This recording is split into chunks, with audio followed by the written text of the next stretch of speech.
Some insights. We are joined by Zhang Biao, Associate Professor at the School of Political Science and Public Administration at China University of Political Science and Law.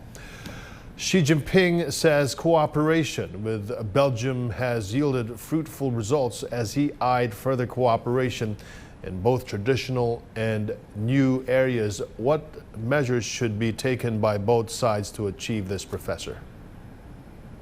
Well, thanks for having me. I think there are three measures that can be undertaken. And first of all, it's really important to build confidence and trust between the two sides. No one is a risk to the other side, and no one is exploiting its economic ties for political advantages.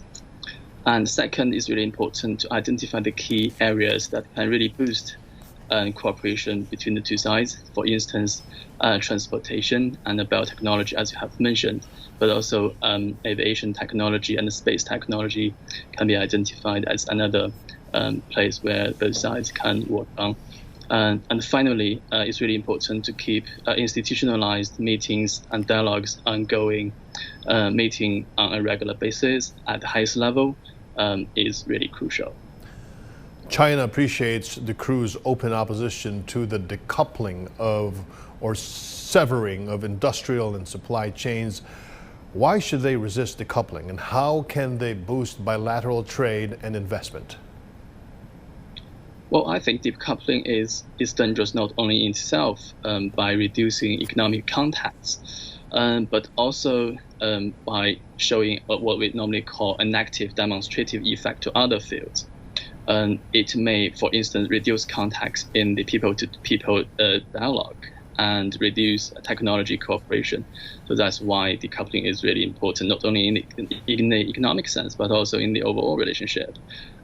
Also, as to how to boost cooperation and investment, you could, first of all, build trust and confidence. And furthermore, you need to identify the key areas, as you have just mentioned.